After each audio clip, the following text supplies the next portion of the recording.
विषय चल रहा है ईश्वर सर्वोपरि है।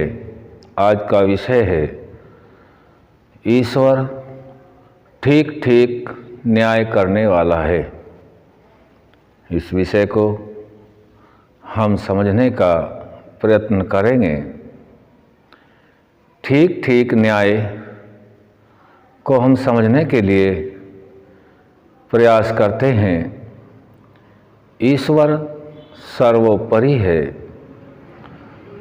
और ईश्वर अनंत ज्ञान वाला है, सर्वज्ञ है। सभी तो ज्ञान ईश्वर के पास है। सभी प्रकार की प्रत्येक गतिविधियों को ईश्वर परमात्मा अनंत नामों से जिसको जाना जाता है वह असीम सामर्थ्य से युक्त है। सभी कुछ तो वह जानने वाला है।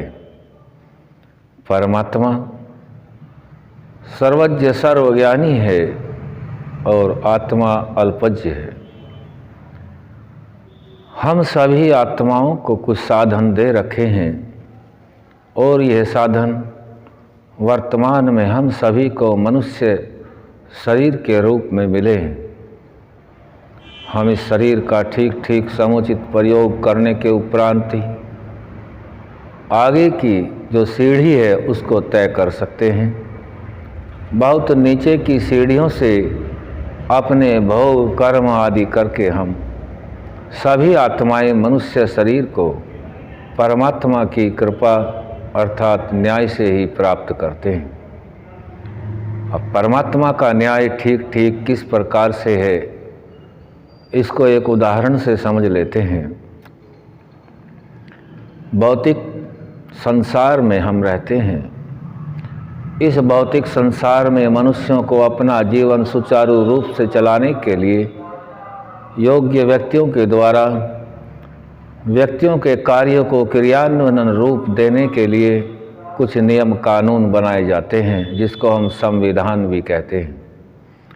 उस संविधान का उल्लंघन करने पर समाज की व्यवस्था गड़बड़ा जाती है और जो शासन तंत्र है उसको दंड जिस रूप में भी जो विधान किया गया है देकर के गतिविधि को सही विधि से चलाने का प्रयत्न शासन और प्रशासन करते हैं। ये हमारा भौतिक क्षेत्र है।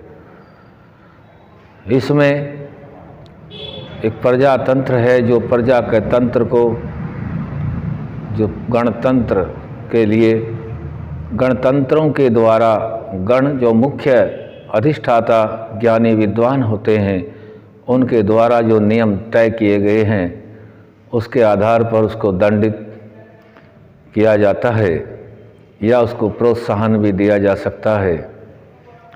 इस प्रकार से इस भौतिक युग की जो अपनी परिकल्पना है उसको करने के बाद चलाने के लिए यह नियम बना रखे हैं। लेकिन यह कानून जो भौतिक कानून है यह भौतिक शरीर तक सीमित है। यह मन और आत्मा में कोई परिवर्तन कर भी सकता है और नहीं भी कर सकता। यह तो उस कर्मकर्ता के ऊपर निर्भर करता है। कोई भी कानून इस प्रकार नहीं बनाया गया है कि उसके मन पर सीधा प्रभाव डाले और उसकी मनोदशा को बदला जाए, क्योंकि शरीर के अंदर सर्वोपरि जो कर्म करने वाला साधन है वह मन है। मन के अनेक घटक हैं। परमात्मा ठीक ठीक न्याय किस प्रकार से करता है उसकी व्यवस्था को हमें समझना होगा कि परमात्मा की व्यवस्था क्या है। यह तो हमने भौतिक व्यवस्था को संक्षेप से जाना है कि भौतिक जगत में जीवन को सुचारू रूप से चलाने के लिए कुछ नियम बनाए जाते हैं जिनको संविधान कहते हैं। लेकिन भौतिक जगत तो भौतिक यह शरीर है, पंचभूतों से बना हुआ है। इसके अलावा भी बहुत कुछ हम सभी आत्माओं के पास परमात्मा द्वारा प्रदत्त है। जैसे मन के अधीन सभी ज्ञानेंद्रिया, कर्म इंद्रिया और आत्मा जिस सूक्ष्म शरीर में लिपटा हुआ है उसमें जो भी कर्म दिखाई नहीं देते और दिखाई देते भी हैं उन सभी का बीज रूप में जो संस्कार बनते हैं वह उस सूक्ष्म शरीर में जमा होते हैं, संचित कर्म बनते हैं। उन संचित कर्मों को जमा करने वाला जो सूक्ष्म शरीर है, परमपिता परमात्मा इस स्थूल सृष्टि के बनने से पहले ही उसका निर्माण करते हैं और वह आत्मा उस सूक्ष्म शरीर के साथ रहता है। ठीक ठीक न्याय करने का अधिकारी वही होता है जो किए हुए कर्म को जिस कर्ता ने किया है उसके सही और शुद्ध स्वरूप को जानता हो, वही न्याय कर सकता है और उस न्याय में कोई फेरबदल नहीं होता। ठीक उसी प्रकार से परमपिता परमात्मा ने भी आत्मा को सूक्ष्म शरीर के साथ यहाँ भेजा है। स्थूल शरीर के लिए भौतिक कानून बनाए गए हैं और आत्मा के द्वारा जो आत्मा शरीर का स्वामी होता है, इसको जो भी फल भुगतने होते हैं, कर्मों का फल भोगना होता है, अवश्यमेव भोक्तव्यम शुभाशुभ कर्म फलम। शुभ हो या अशुभ हो, उन कर्मों का फल अवश्य ही भोगना होता है, क्योंकि मनुष्य अपने जीवन में मन से भी कर्म करता है, वाणी से करता है और शरीर से करता है। शरीर और वाणी के द्वारा किए गए कर्मों का आभास हो जाता है और इसमें भौतिक कानून बहुत मदद करता है। लेकिन मन के द्वारा जो किया गया कार्य है उसका भौतिक कानून नहीं देख सकता। लेकिन वह परमपिता परमात्मा इतना सर्वज्ञ सर्वज्ञानी है, पूर्ण सामर्थ्य से युक्त है, उसने पहले ही इसकी व्यवस्था कर रखी है कि कर्म तो मन से भी होगा, जिसको भौतिकता नहीं देख सकता है। और उस कर्म को जो सूक्ष्म शरीर में मन के द्वारा होता है, संचित रूप में रहता है, उन तीनों शरीर, आत्मा और मन तीनों के द्वारा किए गए कर्मों का जो भी लेखा जोखा होता है वो सब उसमें संचित रहता है और उसी के आधार पर परमात्मा न्याय करता है। न्याय करना अर्थात शरीर का स्वामी आत्मा है, उस आत्मा को किए हुए संचित कर्मों के आधार पर अन्य शरीरों को धारण करना होता है या वह मोक्ष को प्राप्त होता है। यह परमात्मा की न्याय व्यवस्था है। भौतिक कानून की न्याय व्यवस्था में व्यक्ति कह सकता है कि यह कानून मेरे लिए ठीक नहीं है, कुछ कहते हैं मेरे लिए ठीक है, लेकिन उस सब संपूर्ण सामर्थ्य से युक्त परमपिता परमात्मा का न्याय देखिएगा। जो आत्मा जिस शरीर में है वह उसका उल्लंघन नहीं करता, अपितु परमात्मा द्वारा प्रदत्त जो आत्मा को शरीर दिया गया है वह उसकी रक्षा करता है।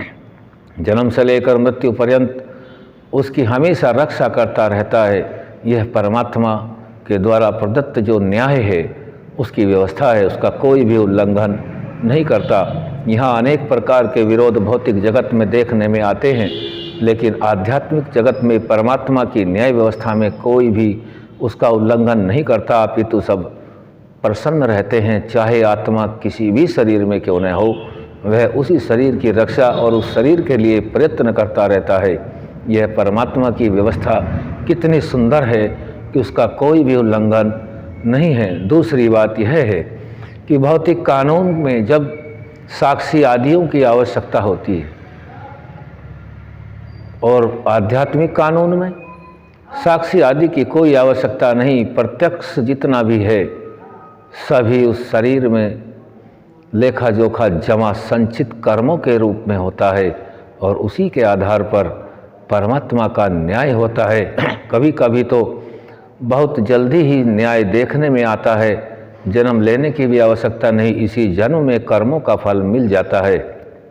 यदि पिछले कर्म पूरे हो रहे हैं तो इस जन्म में किए हुए कर्म का फल तुरंत मिलता है, लेकिन यदि नहीं हुए हैं तो उनको मिलने में विलंब भी हो सकता है।